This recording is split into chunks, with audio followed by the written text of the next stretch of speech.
فرزند زہرا یہ حالات برے ہیں۔ کاشانہ بصیرت ایک ایسا مکمل یوٹیوب چینل جس پر محروم بصارت کے لیے بالخصوص اور تمام افراد کے لیے بالعموم سینکڑوں کی تعداد میں اسلامی کتب دستیاب ہیں۔ لہذا گزارش ہے کہ آپ اپنی ذمہ داری نبھاتے ہوئے کاشانہ بصیرت کو سبسکرائب کرنے کے ساتھ ساتھ بیل آئیکن کو پریس کیجیے تاکہ آپ علم کے حصول کے ساتھ ساتھ مذہب اہل بیت کی اشاعت میں بھی اہم کردار ادا کرتے رہیں۔ کاشانہ بصیرت۔ فرزند زہرا یہ حالات برے ہیں۔ بسم اللہ الرحمن الرحیم۔ اب ہم کتاب فلسفہ احکام کے پارٹ نمبر 14 کا آغاز صفحہ نمبر 293 سے کر رہے ہیں۔ ہیڈنگ ہے عہد رفتہ میں مسلمانوں کی ترقی اور عصر حاضر میں ان کی پسماندگی کی وجوہات کیا ہیں؟ سوال: گزشتہ زمانے میں مسلمانوں کی ترقی اور پیش رفت کے اسباب کیا تھے اور اب ان کے انحطاط اور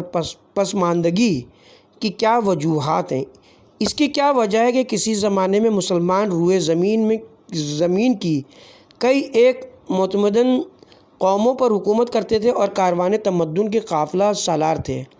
لیکن اب وہ دنیا کی ترقی یافتہ قوموں کے کاسہ لیس بن گئے ہیں؟ جواب: بلا شبہ یہ سوال قابل توجہ اور نازک سوالات میں سے ہے اور عین مناسب ہے کہ اس کے متعلق ایک کتاب لکھی جائے۔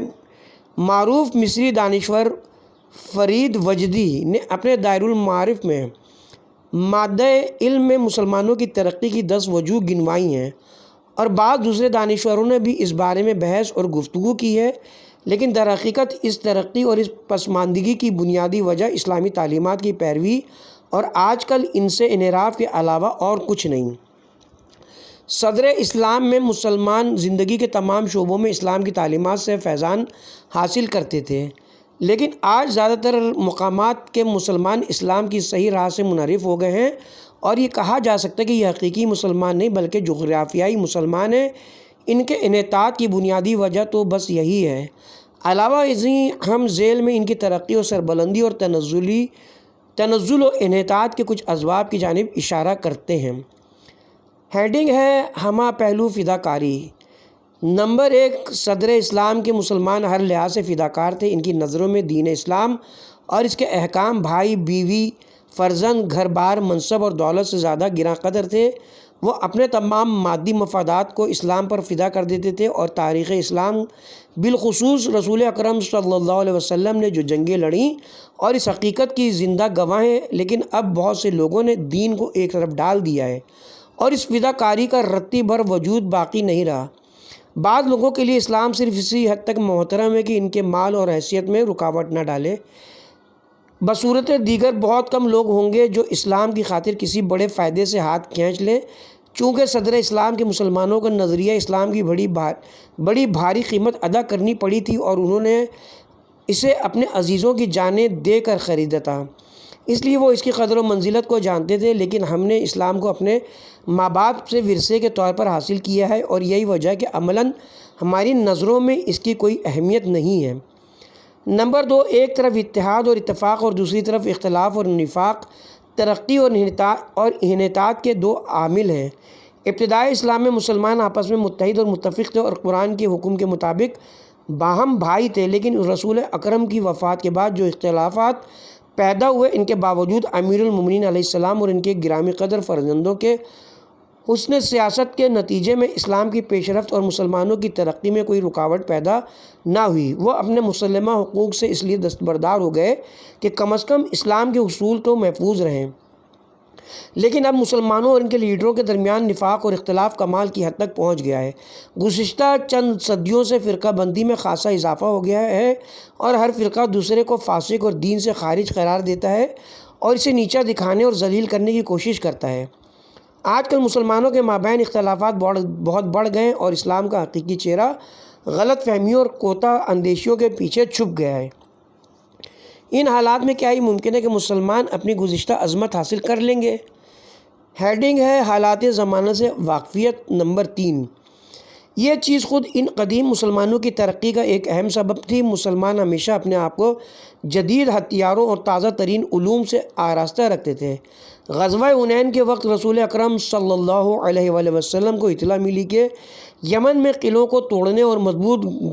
گڑھوں کو زمین بوز کرنے کے لیے ایک نیا آلہ ایجاد ہوا ہے۔ آپ نے فوراً کچھ لوگوں کو تیار کیا تاکہ وہ یمن جائیں اور اس کی ساخت اور طریقہ استعمال سے واقفیت حاصل کریں۔ کتاب کا حوالہ سیرت ابن ہشام جلد نمبر 2۔ صدر اسلام کے مسلمانوں نے کئی صدیوں تک دوسروں کے علوم مثلاً فلسفہ، طبیعیات، کیمیا، حساب، ہندسہ، حیات اور نجوم وغیرہ کے ترجمے عربی زبان میں کیے اور انہیں اپنی فکر و نظر سے مزید ترقی دی۔ نیز بڑی بڑی یونیورسٹیاں اور لائبریریاں قائم کیں، چنانچہ وہ دوسروں کی علمی بالادستی سے بے نیاز ہو کر بذات خود مختلف علوم کے مشل بردار بن گئے۔ بڑی مدت تک بغداد، شام، مصر، اندلس اور ایران کے تعلیمی مراکز سے دنیا بھر کے شائقین اپنی علم کی پیاس بجھاتے رہے، لیکن آج بیشتر مسلمانوں نے زمانے کے حالات اور وقت کے تقاضوں کی طرف سے آنکھیں بند کر لی ہیں۔ وہ چاہتے ہیں کہ پرانے طور طریقے سے ہی کام چلاتے رہیں اور تمام دنیا پر اپنی سیادت کا سکہ بھی جمائیں۔ اب جب کہ دنیا میں نت نئی تبدیلیاں آ رہی ہیں اور علوم و فنون اور تہذیب و تمدن ہر لحظہ ترقی و کمال کی طرف رواں ہیں، لیکن اسلام کی تبلیغ کے ذرائع اور اس کے معارف کی نشر و اشاعت کے وسائل ہنوز اپنی حالت پر باقی ہیں۔ یہ تین امور ان عوامل کا ایک حصہ تھے جن کی بدولت صدر اسلام کے مسلمان شاہراہ ترقی پر گامزن ہوئے۔ ان کے علاوہ کئی اور عوامل کا بھی ان کی پیش رفت میں کافی حصہ تھا، جن کی تشریح سے ہم بخوف طوالت پرہیز کرتے ہیں اور اس بحث کو مندرجہ ذیل آیت کے ساتھ ختم کرتے ہیں، جس میں مسلمانوں کو برتری کے اسباب بتائے گئے ہیں۔ خدائے تعالیٰ نے ملت اسلامیہ کو مخاطب کرتے ہوئے فرمایا ہے، اگر تم واقعی مومن بن جاؤ تو تم دنیا کی تمام اقوام سے برتر اور بالاتر ہو۔ سورہ آل عمران آیت نمبر 139۔ اس بیان کی روح سے اور مذکورہ بالا آیت شریفہ کو ذہن میں رکھتے ہوئے دوسرے سوال کا جواب بھی واضح ہو جاتا ہے، یعنی یہ کہ آیا اس بات کی کوئی امید ہے کہ مسلمان اپنی عظمت پارینہ دوبارہ حاصل کر لیں؟ اس سوال کا جواب اس بات میں اور جو مطالب پہلے سوال کے سلسلے میں بیان کیے گئے ہیں انہیں ملاحظہ کرنے سے اس سوال کا جواب واضح ہو جاتا ہے، کیونکہ جو اسباب آغاز اسلام میں مسلمانوں کی ترقی اور پیش رفت کا باعث بنتے تھے، اگر وہ نئے سرے سے پیدا ہو جائیں اور ان سے استفادہ کیا جائے تو مسلمانوں کو دوبارہ وہی شان و شوکت نصیب ہو سکتی ہے۔ اگر موجودہ دور کے مسلمان ابتدائی اسلام کے مسلمانوں کی طرح فداکار ہوں اور آپس میں اتحاد و اتفاق کو قائم رکھیں اور مسلمان قائدین موجودہ دور کے فکری رجحانات کو اچھی طرح سمجھ لیں تو انہیں بارے دیگر سربلندی اور عظمت حاصل ہو سکتی ہے۔ البتہ یہ ضروری ہے کہ ہر قسم کی تبدیلی اور ارتقاء قوانین اسلام کی حدود کے اندر ہوں۔ ایسا نہ ہو کہ وقت کی روح کو سمجھنے کے لیے تصور کو تحریف یا قوانین اسلام کو میدان زندگی سے باہر نکال پھینکنے کا بہانہ بنا لیا جائے۔ صفحہ نمبر 298، ہیڈنگ ہے نوجوان دینی اجتماع سے کیوں دور بھاگتے ہیں؟ سوال وہ کون سے عوامل ہیں جو اس بات کا سبب بنے ہیں کہ نوجوانوں کا ایک طبقہ دینی مجالس میں شرکت کرنے سے اجتناب کرتا ہے؟ کیا ابھی وہ وقت نہیں آیا کہ اس عظیم مشکل کو رفع کرنے کے لیے اقدام کیا جائے؟ اس مشکل کو حل کرنے کا کیا طریقہ اور نوجوانوں کو دینی مجالس کی جانب متوجہ کرنے کے لیے ہمیں کون سا طریقہ اختیار کرنا چاہیے؟ جواب ہمارا خیال ہے کہ بہت سے نوجوانوں کے دینی مجالس سے دوری اختیار کرنے کے بہت سے عوامل ہیں، جن میں سے دو سب سے زیادہ اہم ہیں۔ اول تو وہ زہریلا پروپیگنڈا جو بیرونی ایجنٹ ایک مدت سے ہمارے نوجوانوں کے درمیان کرتے رہے، جس نے انہیں دینی مجالس اور روحانیت سے بدظن کر دیا ہے، کیونکہ ان کے سامنے حقائق کو مسخ کر کے پیش کیا گیا ہے۔ دوسری چیز، بعض دینی مجالس میں نظم و ضبط کا فقدان اور کئی ایک مجالس میں تقریر اور دینی تبلیغ کے ان صحیح اصولوں کی طرف سے عدم توجہی ہے کہ جس کے ذریعے سے تعلیم یافتہ نوجوانوں کے تشنہ افکار کو اسلام کی اعلی قدر تعلیمات سے سیراب کیا جا سکتا ہے۔ یہ دو چیزیں ایسی ہیں جن کے اثر سے ہمارے بہت سے نوجوان ان مجالس سے دور ہو گئے ہیں، لیکن خوش لیکن خوش قسمتی سے پچھلے چند سالوں میں ہمارے نوجوان بیدار ہو گئے ہیں اور ان بیرونی عناصر کی بدنیتی کو بھانپ گئے ہیں جو ان کے ذہنوں پر زہر چھڑکا کرتے تھے۔ یہی وجہ کہ اب دینی مجلس جلسوں میں اکثریت یا کثیر تعداد نوجوانوں کی ہوتی ہے، اور ہم خود اس قسم کے جلسوں کے عینی شاہد ہیں۔ نوجوانوں کے اس فرار کے دوسرے عامل کے سلسلے میں بھی تدابیر اختیار کی گئی ہیں، اور اب ایسے افراد کی کمی نہیں جو وقت کی پکار سے اور صحیح اسلامی منطق کے ذریعے سے نوجوانوں کے ذہنی الجھاؤں کو سلجھا سکتے ہیں۔ گو ہم اعتراف کرتے ہیں کہ ان کی تعداد موجودہ ضرورت کے مطابق نہیں ہے۔ صفحہ نمبر 300، تعدد ازدواج سے غلط استفادہ کرنے پر کیسے قابو پایا جائے۔ سوال یہ درست ہے کہ جب مرد تعدد ازدواج اور طلاق کے بارے میں عدل و انصاف کے اصول کی رعایت کریں، یعنی اپنی عورتوں کو بلا وجہ طلاق نہ دیں اور متعدد عورتوں کو پریشانی میں مبتلا نہ کریں، تو عورت کی شخصیت، مقام اور حقوق محفوظ رہتے ہیں اور وہ توہین اور ظلم سے بچ جاتی ہے، اور بہت سے مواقع پر عورتوں اور مردوں کے مابین توازن دھرم بھرم ہونے سے پیدا ہونے والی مشکلات انصاف کی رعایت کرنے سے حل ہو جاتی ہیں۔ لیکن ہمارے زمانے میں جبکہ بدقسمتی سے بہت سے مسلمان صرف نام کے مسلمان ہیں اور مذہبی قواعد و ضوابط کی پابندی بہت کم کرتے ہیں، تعدد ازدواج کے قانون سے ناجائز فائدہ اٹھایا جاتا ہے۔ اس صورت میں یہ سوال پیدا ہوتا ہے کہ اسلام میں ایسے حویص باز مردوں کے بارے میں کیا پیش بینی کی گئی ہے اور ان کے اس ناجائز استفادے کو کس طرح محدود کیا جا سکتا ہے۔ جواب: اصولاً قوانین خواہ کتنے ہی اچھے اور معقول ہوں، جب تک ان کے اجرا کی ضمانت موجود نہ ہو وہ معاشرے کی خوشبختی اور سعادت کے لیے کافی نہیں ہو سکتے۔ اگرچہ ممکن ہے کہ تعلیم و تربیت اور خدا پر ایمان بہت سے لوگوں کو ناجائز فائدہ اٹھانے اور قانون توڑنے سے باز رکھے ہیں، لیکن اس کے باوجود مذکورہ عوامل کبھی بھی تمام لوگوں کو مکمل طور پر فرشناس اور اسلامی احکام کا پابند نہیں بنا سکتے۔ کسی نہ کسی طرح کچھ ایسے لوگ بھی پیدا ہو جاتے ہیں جو قانون کے خلاف چلتے ہیں اور اس سے غلط فائدہ اٹھاتے ہیں۔ لہٰذا اجتماعی عدالت کے حصول، قانون کے تحفظ اور مظلوموں کی امداد کے لیے ایک ذمہ دار حاکم کا ہونا ضروری ہے جو لوگوں کے اعمال پر نظر رکھے اور قانون پر عمل درآمد کرانے کے لیے اقدامات کرے، اور وہ حکومت اسلامی ہی ہو سکتی ہے۔ اس مقصد کے حصول کی خاطر اسلام نے اسلامی حکومت کو قوانین کے اجرا کے سلسلے میں وسیع اختیارات دیے ہیں تاکہ جب لوگ قوانین کے اجرا اور اپنے فرائض کو پہچاننے کی کافی سوجھ بوجھ نہ رکھتے ہوں اور اپنی چادر سے زیادہ پاؤں پھیلانا چاہیں اور دینی قوانین کا غلط فائدہ اٹھائیں، تو اسلامی حکومت یہ حق رکھتی ہے کہ وہ قانون کی حمایت اور مظلوموں کی طرفداری کی خاطر اقدام کرے اور تجاوز کرنے والے اور غلط فائدہ اٹھانے والے کو اس کے اصلی مقام پر لا بیٹھائے۔ اس معاملے میں طلاق اور تعدد ازدواج اور اسلامی فقہ کے دوسرے شعبوں میں کوئی فرق نہیں، یعنی جس طرح اسلامی حکومت جرائم اور دراز دستیوں کے بارے میں مظلوموں کی طرفدار اور ظالموں کی دشمن ہوتی ہے، اسی طرح اگر طلاق اور تعدد ازدواج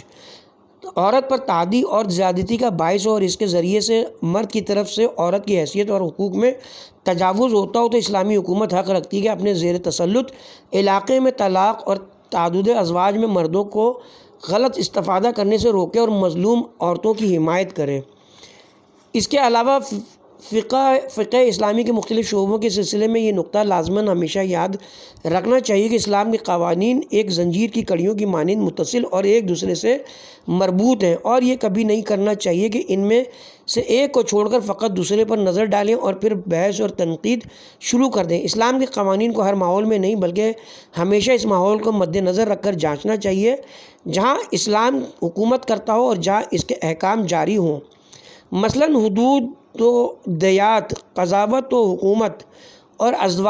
ازدواج و طلاق کے بارے میں احکام اسلام کا مطالعہ اس ماحول میں کرنا چاہیے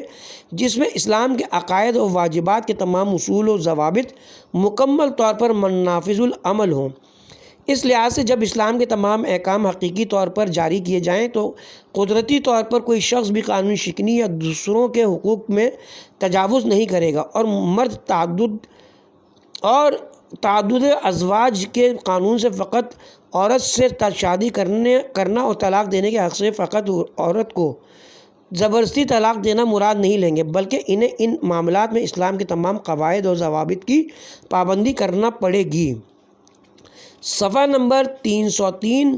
ہیڈنگ ہے کیا اسلام نے عورت کے فرائض معین کیے ہیں؟ سوال، اسلامی فقہا کے فتاوے کے مطابق گھر کا کام کاج اور اسی طرح بچوں کو دودھ پلانا اور ان کی نگہداشت کرنا عورت کے لیے واجب نہیں ہے، اور پھر بیوی کے اخراجات زندگی مہیا کرنا بھی شوہر کی ذمہ داری ہے، اور اس بنا پر اسے گھر سے باہر کام کرنے کی ضرورت نہیں ہے، لہٰذا نہ تو اس پر کمانا واجب ہے اور نہ ہی خانہ داری۔ اس صورت میں معاشرے میں عورت کا فریضہ کیا ہے؟ جواب، اگر اسلام نے گھر کا کام کاج کرنا اور اسی طرح بچوں کو دودھ پلانا اور ان کی نگہداشت کرنا عورت پر واجب نہیں کیا تو اس کا مقصد یہ تھا کہ عورتوں کا مقام اور شخصیت معاشرے میں بلند کرے اور یہ کام انجام دینے کے لیے ان کے ہاتھ کھلے چھوڑ دے تاکہ وہ انہیں رضا و رغبت سے کریں، اور اگر ان کا معاوضہ لینا چاہیں تو لے سکیں، لیکن یہ یاد رکھنا چاہیے کہ کسی چیز کے واجب نہ کرنے کے یہ معنی نہیں کہ اسے انجام دینے سے روک دیا گیا ہے۔ بلا شبہ اسلام نے عورتوں کی قدر و منزلت بڑھانے کے لیے امور خانہ داری ان پر واجب نہیں کی ہے تاکہ ان کی حیثیت ایک کنیز کی ہو کر نہ رہ جائے۔ در حقیقت اس نے اس چیز کو ان کے ضمیر اور فطری خواہش پر منحصر رکھا ہے۔ ظاہر ہے کہ مائیں اپنے فرزندوں اور نوزائیدہ بچوں سے بے حد محبت کرتی ہیں، یہی ممتا انہیں اس بات پر آمادہ کرتی ہے کہ وہ اپنے بدن کا رس انہیں پلائیں اور ان کی پرورش کریں۔ عورتیں گھر کی زیبائش کی طرف طبعی میلان رکھتی ہیں اور یہ میلان بجائے خود گھر کی درستی اور خوشنمائی کا ضامن ہے۔ چنانچہ طلوع اسلام کی 14 صدیاں گزرنے کو آئی ہیں اور یہی مروجات مسلمان بیویوں اور شوہروں کے درمیان جاری رہے ہیں۔ مسلمان عورتیں ہمیشہ یہ فطری افعال انجام دیتی رہی ہیں اور ضرورت کے وقت اس قابل بھی رہی ہیں کہ اپنے شرعی حقوق سے استفادہ کر سکیں۔ صفحہ نمبر 305 ہیڈنگ ہے کیا کائنات اپنی بقا کے لیے خدا کی محتاج ہے؟ سوال، بعض قائرین گرامی کا کہنا ہے کہ آج کل مادہ پرستوں کی جانب سے ایک اعتراض کیا جا رہا ہے جس کا مکمل جواب ہمارے علم میں نہیں، برائے مہربانی اس بارے میں تسلی بخش وضاحت فرمائیں۔ اعتراض یہ ہے کہ ممکن ہے ہم اس بات کو قبول کر لیں کہ اس جہان کا نظام آفرینش اپنی پیدائش کے لیے علم و قدرت کے مالک ایک مبدا کا محتاج تھا، لیکن اس نظام کی بقا اور قیام کے لیے اس مبدا کی ضرورت نہیں ہے، کیونکہ جب اس جہان کے بنانے والے نے اسے نپے تلے طریقے سے علت اور معلول کے خاص نظام کے ساتھ پیدا کیا ہے تو پھر خواہ وہ بنانے والا ہو یا نہ ہو یہ وضع خود بخود قائم رہے گی۔ یہ اسی طرح ہے جیسے کہ ایک صحیح وقت بتانے والی گھڑی کئی سال چلتی رہے لیکن اس کے بنانے والے کا وجود بھی باقی نہ رہا ہو، یا ایک فضا میں سفر کرنے والا راکٹ سالہ سال تک فضا میں آگے بڑھتا رہے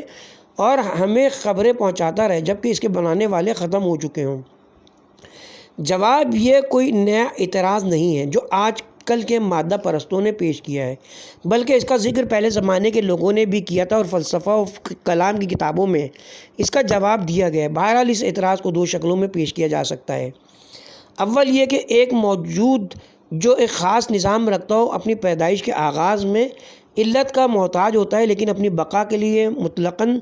علت کا جب محتاج نہیں ہوتا، قطع نظر اس کے کہ وہ وہی علت ہو یا اس کے علاوہ ہو۔ یہ وہی بات ہے کہ جس پر بعض گزشتہ فلسفی اعتقاد رکھتے تھے اور تصور کرتے تھے کہ جس طرح ایک عمارت اپنی بقا کے لیے معمار کی محتاج نہیں ہوتی، اسی طرح کسی وجود کو اپنے وجود کے قیام کے لیے علت کی ضرورت نہیں ہوتی۔ اگر اعتراض اس طرح کیا جائے تو اس کا جواب بے حد واضح ہے کہ کیونکہ فلسفیانہ نظریے کے مطابق ایک موجود کی بقا اس کے وجود کے آغاز سے الگ ایک چیز ہے، اور زیادہ واضح الفاظ میں یوں کہیے کہ ہر چیز کا وجود ہر زمانے میں اس کے وجود کے علاوہ موجود ہوتا ہے۔ وقت کی گزرگاہ میں موجودات کی بقا بالکل ایک دریا کی مانند ہے جس میں پانی کے ذرے مسلسل بدلتے رہتے ہیں لیکن اس کی ظاہری صورت ویسی کی ویسی رہتی ہے۔ دوسرے لفظوں میں جس طرح ایک موجود اجزاء رکھتا ہے اور اس کا ہر جز علت کے بغیر موجود نہیں ہوتا، اسی طرح وہ وقت کے لحاظ سے بھی وسعت اور عمر رکھتا ہے جس کا ہر لفظ ہر لحظہ علت کا محتاج ہے۔ پس اگر کوئی چیز اپنی حیات کے قیام کے لیے علت کی نیاز مند نہ ہو تو اسے اپنے وجود کے آغاز سے وقت کی علت کا نیاز مند نہیں ہونا چاہیے۔ کیونکہ وقت کے پہلے اور دوسرے لمحے میں کوئی فرق نہیں ہے۔ ہمیں اجازت دیجیے کہ اس موضوع کی اور زیادہ وضاحت کریں۔ حرکت جوہری اور اضافت کی بحث میں ہمارے قدیم و جدید فلسفیوں کی تحقیقات کے آخری نتیجے کے مطابق وقت اشیاء کا چوتھا بعد ہے، لہٰذا جیسا کہ ممکن ہے کہ طول، عرض اور عمق کے لحاظ سے دو چیزوں کے بعد کے بعد متفاوت ہوں اور ایک بڑا اور دوسرا چھوٹا ہو، اسی طرح وقت کے لحاظ سے بھی ممکن ہے کہ دو چیزوں کے بعد متفاوت ہوں، اور جیسا کہ جسم کے ابعاد میں سے کسی ایک کی کمی و بیشی علت کے بغیر ممکن نہیں ہے، اسی طرح طول وقت کی مقدار اور اشیاء اور حوادث کی عمر بھی علت کی محتاج ہوتی ہے۔ لہٰذا اگر ہم یہ کہیں کہ ایک چیز اپنی بقا کے لیے علت کی محتاج نہیں، تو یہ بالکل ایسا ہی ہوگا جیسے کہ ہم کہیں کہ 100 میٹر کا ایک جسم فقط پہلے میٹر کے لیے پیدا کرنے والے کا محتاج ہے، لیکن بقیہ 99 میٹر خود بخود وجود میں آ جاتے ہیں۔ کیا کوئی یہ قبول کر سکتا ہے؟ اب جہاں تک گھڑی اور گھڑی ساز کی مثال اور ایسی دوسری پرفریب مثالوں کا تعلق ہے، یہ بات یاد رکھنی چاہیے کہ گھڑی بھی اپنے وجود کے آغاز اور عمر کے قیام کے لیے علت ہی کی محتاج ہوتی ہے۔ اپنے وجود کے آغاز کے لیے وہ گھڑی ساز کی محتاج ہے، لیکن وجود کے قیام کے لیے اپنی ساخت کے مواد کی خاصیت سے مدد لیتی ہے، یعنی اس میں استعمال کی جانے والی دھاتوں کی مضبوطی اسے باقی رکھنے کی اجازت دیتی ہیں۔ لہذا گھڑی کی ساخت کے مواد میں تفاوت کی وجہ سے اس کی عمر کی مقدار میں فرق آ جاتا ہے۔ یہ اس امر کی واضح دلیل ہے کہ ایک چیز کے وجود کے آغاز اور اس کے قیام کو بھی علت کی ضرورت ہوتی ہے۔ جو کچھ اوپر کہا گیا ہے اس سے ہم فقط ایک نتیجہ اخذ کر سکتے ہیں، اور وہ یہ کہ جس طرح ایک چیز کے حدوث اور پیدائش کو علت کی ضرورت ہوتی ہے، اسی طرح اس کے قیام اور بقا کو بھی علت کی ضرورت ہوتی ہے، خواہ قیام کی علت پیدائش کی علت ہی ہو یا اس کے علاوہ ہو۔ اور اگر کوئی شخص زندگی کے قیام کے لیے علت کی ضرورت کا انکار کرتا ہے تو وہ قانون علت کا کلی طور پر انکار کرتا ہے۔ اب توجہ فرمائیے تاکہ ہم اعتراض کا دوسرا حصہ پیش کریں جو کہ اس کا بنیادی حصہ ہے۔ غور فرمائیں۔ ممکن ہے کچھ لوگ کہیں کہ ہم تسلیم کرتے ہیں کہ ہر نظام اپنے آغاز اور اپنی زندگی کے قیام کے لیے بھی علت کا محتاج ہے، لیکن یہ ضروری نہیں کہ حدوث کی علت ہی بقا کی علت بھی ہو۔ اس بات کو کیا امر مانیں کہ عالم ہستی کے اصلی مبدا نے اپنے علم اور ارادے کی روح سے اس کائنات کو پیدا کیا اور علت و معلول کے طبعی سلسلے کی تنظیم میں انہیں ایک دوسرے سے یوں پیوست کر دیا ہو کہ وہ خود بخود اپنی زندگی کو جاری رکھ سکیں، جیسا کہ گھڑی کی مثال میں کہا گیا ہے کہ ایک عاقل شخص اسے مستحکم مواد کی بدولت وجود میں لاتا ہے اور اس کی حیات کے بعد بھی وہ اپنا کام جاری رکھتی ہے۔ نتیجہ یہ ہے کہ عالم ہستی کا نظام اپنے وجود کے آغاز میں خدا کا محتاج تھا، لیکن اپنے وجود کو جاری رکھنے کے لیے وہ طبعی علل اور جبری حرکات کے ایک سلسلے کا مرہون احسان ہے۔ اگر سوال اس شکل میں پیش کیا جائے تو جواب میں یوں کہنا چاہیے، غور فرمائیں، جب یہ بات ذہن میں رکھی جائے کہ وقت اشیاء کے چوتھے بعد کی منزل پر ہے، یعنی ایک طبعی موجود اور اس کے آثار ہر لحظہ وجود کا ایک نیا مرحلہ طے کرتے ہیں، بلکہ ہر لحظہ پہلے وجود اور بعد والے وجود کے علاوہ وہ ایک نیا وجود ہوتا ہے، اور ایک اور تعبیر کے مطابق کائنات حوادث اور ہونی چیزوں کا مجموعہ ہے، تو اس صورت میں ہر لحظے میں ایک طبعی وجود اور اس کے خواص کے قیام کے لیے ایک علت کی ضرورت واضح ہو جاتی ہے، ایک ایسی علت کے وجود کی جس کی ہستی ازلی اور ابدی ہو، ایسی علت کی نہیں جو خود علت کی محتاج ہو۔ ہمیں اجازت دیجیے کہ اس بات کو ایک مثال سے واضح کر دیں۔ ایک برقی بلب کو دیکھیے، یہ بلب روشن ہونے کے لیے بجلی گھر کا محتاج ہے، لیکن کیا یہ ضرورت اسے فقط پہلے لحظے میں ہوتی ہے؟ ہرگز نہیں۔ اگر کچھ وقت کے لیے، خواہ وہ کتنا ہی کم کیوں نہ ہو، بلب کا رابطہ بجلی گھر سے منقطع ہو جائے تو وہ بجھ جاتا ہے، اور اس کے ساتھ ہی اس کے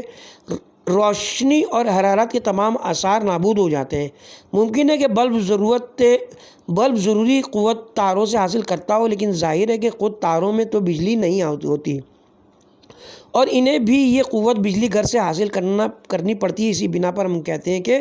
اس کائنات کے تمام موجودات اور ان کے خواص اور آثار ایک ایسے مبدأ حقیقی کے محتاج ہیں جس پر وہ لحظہ بہ لحظہ تکیہ کر سکے تاکہ یہ کائنات اپنی ہستی کو باقی رکھ سکے، کیونکہ ہم جانتے ہیں کہ کائنات کے ان موجودات کی ہستی اور ان کے خواص اور آثار خود ان کی ذات کے اندر سے پیدا نہیں ہوئے، یہ سب حادثات ہیں دنیا پیدا کیے گئے ہیں اور پہلے کچھ نہیں تھے۔ اس کائنات کا نظام طبعی علل پر تکیہ کرتا ہے، لیکن یہ نہایت ضروری ہے کہ یہ طبعی علل ایک ازلی علت پر تکیہ کریں، یعنی یہ لازم ہے کہ انہی ہستی کا نور لحظہ بہ لحظہ اس جاویدانی مبدا سے پہنچتا رہے، اور اگر ایک لمحے کے لیے بھی ان کا رابطہ منقطع ہو جائے تو وہ نیست و نابود ہو جائیں گے۔ یہ وہی بات ہے جو ہم کہتے ہیں کہ خدا ہمیشہ اور ہر جگہ تمام اشیاء اور حوادث کے ساتھ ہوتا ہے، حتیٰ کہ کائنات کے موجودات اس کے وجود کے بغیر ایک لحظے کے لیے بھی اپنا وجود قائم نہیں رکھ سکتے، اور عالم ہستی ایک ازلی اور ابدی عالم نہیں ہے بلکہ ایک حادث عالم ہے جو ایک ازلی اور ابدی وجود سے وابستہ ہے، اور یہ وابستگی اس کائنات کی ذات کا اسی طرح جزو ہے جس طرح ایک بلب کی روشنی کی بجلی گھر سے وابستگی اس کی ذات کا جزو ہوتی ہے۔ ایک بہت بڑی غلط فہمی جو گھڑی بنانے کے مسئلے میں پیش آئی ہے وہ یہ ہے کہ گھڑی ساز نے گھڑی کا اصلی مواد ہرگز نہیں بنایا، بلکہ اس نے محض اس مواد کو شکل دی ہے اور اس کے پرزوں کو ایک دوسرے سے جوڑ دیا ہے۔ لیکن اگر وہ گھڑی کے اصلی مواد بنانے والا ہوتا اور اسے عدم سے وجود میں لایا ہوتا تو اس کے ختم ہو جانے کے ساتھ ہی وہ مواد بھی معدوم ہو جاتا ہے۔ اسی طرح معمار عمارت کا مواد بنانے والا نہیں ہے بلکہ اسے شکل دیتا ہے، اور اگر وہ عمارت کا مواد نیستی سے وجود میں لایا ہوتا، یعنی وہ مواد اپنی ہستی میں معمار سے وابستہ ہوتا، تو معمار کے ختم ہو جانے کے ساتھ ساتھ وہ بھی ختم ہو جاتا۔ اگر ہم اس موضوع کو فلسفیانہ انداز میں بیان کرنا چاہیں تو کہیں گے کہ دنیا ممکن الوجود ہے، واجب الوجود نہیں۔ اس بنا پر ممکن الوجود اپنے آغاز کے لیے اور اپنی زندگی کو جاری رکھنے کے لیے واجب الوجود کا محتاج ہوتا ہے، اور اگر وہ اپنی زندگی جاری رکھنے میں بے نیاز ہو جائے تو اسے واجب الوجود ہونا چاہیے، جبکہ یہ امر محال ہے کہ ممکن الوجود واجب الوجود میں تبدیل ہو جائے۔ مزید معلومات کے لیے ملاحظہ ہو کتاب اسلام دین حکمت، مؤلفہ آیت اللہ بہشتی و حجت الاسلام باہنر، مطبوعہ جامع تعلیمات اسلامی کراچی، صفحہ نمبر 311۔ ہیڈنگ ہے چھینک کے بارے میں اسلام کا نظریہ۔ سوال: کیا اسلام میں یہ حکم وارد ہوا ہے کہ کوئی کام انجام دینے کا ارادہ کرتے وقت اگر کوئی چھینک مار دے تو اس کام کو ملتوی کر دینا چاہیے؟ جواب: اسلام میں ایسا کوئی حکم نہیں ہے، اور بنیادی طور پر اسلام کی روح اس قسم کی باتوں سے مطابقت نہیں رکھتی، بلکہ وہ تو یہ حکم دیتا ہے کہ اگر تم کوئی کام کرنے کا ارادہ کرو اور اگر اس وقت کوئی شخص فعال گیری کرے تو اس کی پرواہ نہ کرو اور خدا پر توکل کرتے ہوئے اس کام میں لگ جاؤ، بلکہ اسلام نے تو فعال گیری کو شرک کی نشانی قرار دیا ہے۔ البتہ چھینک کے بارے میں یہ حکم وارد ہوا ہے کہ جب تم میں سے کسی شخص کو چھینک آئے تو وہ الحمدللہ کہے، اور تم اس کے حق میں دعا کرو اور کہو یرحمک اللہ، خدا کی رحمت تمہارے شامل حال ہو۔ اس کے مقابلے میں وہ شخص بھی دعا کرے اور کہے یغفر اللہ لکم، خدا تمہیں بخش دے۔ لیکن کوئی کام کرنے سے رک جانا یا قدر وقفہ دینا یا ایک چھینک اور دو چھینکوں میں امتیاز کرنا سب بے اصل باتیں، لہٰذا ایک سچے مسلمان کو چاہیے کہ ایسی بیکار باتوں سے پرہیز کریں۔ ہیڈنگ صفحہ نمبر 312۔ ہیڈنگ ہے کیا یہ خواب نامہ صحیح ہے؟ سوال: کبھی کبھی رسول اکرم صلی اللہ علیہ وسلم کے آستان مقدس کے مجاور کے نام سے خواب نامے نشر کیے جاتے ہیں جن میں لوگوں کو گناہوں سے پرہیز کرنے کی تاکید کے ساتھ ساتھ حضرت صلی اللہ علیہ وسلم کے قول سے 1 سال کی مدت میں امام زمانہ علیہ السلام کے ظہور کی بشارت دی جاتی ہے۔ کیا یہ خواب نامے صحیح ہیں؟ جواب: بدقسمتی سے یہ ناپسندیدہ عمل جو بلا شبہ اسلام اور تشیع کے بعض دشمنوں کی تحریک سے انجام پاتا ہے، مسلسل کئی سالوں سے کیا جا رہا ہے، اور ہر سال روضہ رسول کے مجاور جو شاید اس نام و نشان کے ساتھ قطعاً کوئی خارجی وجود نہیں رکھتے، ایک تازہ خواب دیکھتے ہیں اور حضرت ولی عصر کے ظہور کے بارے میں ایک نئی تاریخ متعین کرتے ہیں، اور جب وہ خواب غلط ہوتا ہے تو ایک اور خواب دیکھتے ہیں۔ بظاہر یہ خواب گڑھنے والے اپنی خام خیالی کی بنا پر یہ چاہتے ہیں کہ بعض سادہ لوگوں کو حضرت ولی عصر کے ظہور کے بارے میں متزلزل کر دیں، لیکن وہ اس بات سے غافل ہے کہ مسلمان خواہ کتنے سادہ دل کیوں نہ ہو ایسی من گھڑت باتوں کی طرف توجہ نہیں دیتے۔ بہرحال اگر بالفرض کوئی ایسے خواب دیکھتا بھی ہے تو مذہبی اصولوں کے نقطۂ نگاہ سے وہ قطعاً معتبر نہیں ہے۔ صفحہ نمبر 314 ہیڈنگ ہے کیا خمس رسالت کا صلہ ہے؟ سوال، اس میں کوئی شک نہیں کہ رسول اکرم صلی اللہ علیہ وسلم نے بنی نوع انسان کی رہنمائی کے سلسلے میں جس جانفشانی اور فداکاری کا مظاہرہ فرمایا ہے، اس کے لیے آپ نے کسی سے کوئی اجر اور صلہ نہیں مانگا اور فقط خدائے تعالیٰ سے اس کا اجر چاہا۔ لیکن ہم دیکھتے کہ بعض آیات مثلاً آیہ مودت میں حضرت کے خاندان سے دوستی کو مزدہ رسالت کہا گیا ہے، تو وہ بھی اس وجہ سے کہ یہ چیز بجائے خود لوگوں پر ایک احسان اور ان کی رہنمائی کا ایک ذریعہ ہے، کیونکہ ولایت اہل بیت اور اس خاندان سے دوستی کا مسئلہ ان کے اقوال اور افعال کی پیروی کا موجب بنتا ہے، اور یہ خود ایک قسم کی ہدایت اور سعادت ہے جو اس وسیلے سے لوگوں کو نصیب ہوتی ہے۔ لیکن خمس کی ادائیگی لوگوں پر واجب کرنا جس کا نفس سادات کو ملتا ہے کیا معنی رکھتا ہے؟ کیا یہ رسالت کا صلہ نہیں ہے؟ جواب، جیسا کہ ہم جانتے ہیں خمس تمام سادات کو نہیں ملتا بلکہ صرف انہیں ملتا ہے جو محتاج ہوں، اور جو خمس ادا کیا جائے اگر اس کی مقدار سادات کی ضرورت سے زیادہ ہو تو جو کچھ باقی بچے وہ ان احکام کے مطابق جو ہم تک پہنچے ہیں مسلمانوں کے بیت المال میں جمع کرا دینا چاہیے تاکہ عوامی فلاح و بہبود پر خرچ کیا جا سکے۔ لیکن اسی طرح اگر نادار سادات کی ضروریات خمس کی مقدار سے زیادہ ہوں تو اس کمی کو بیت المال سے پورا کرنا چاہیے۔ ادھر سادات زکوٰۃ لینے سے قطعاً محروم ہے جو دوسرے محتاجوں کا حق ہے، بجز اس کے کہ زکوٰۃ دولت مند سادات کے مال میں سے لی گئی ہو، لہذا در حقیقت خمس بجائے اس زکوٰۃ کے ہے جو دوسرے حاجت مندوں کو دی جاتی ہے، اور اس کے سادات کو دیے جانے کی شرائط بھی تقریباً وہی ہیں جن کے تحت دوسرے فقراء کو زکوٰۃ دی جاتی ہے۔ لیکن خود حضرت صلی اللہ علیہ وسلم کی شان کی حفاظت اور آپ کے بلند مقام کی رعایت کے سبب اس کی ادائیگی ایک اور شکل اور ایک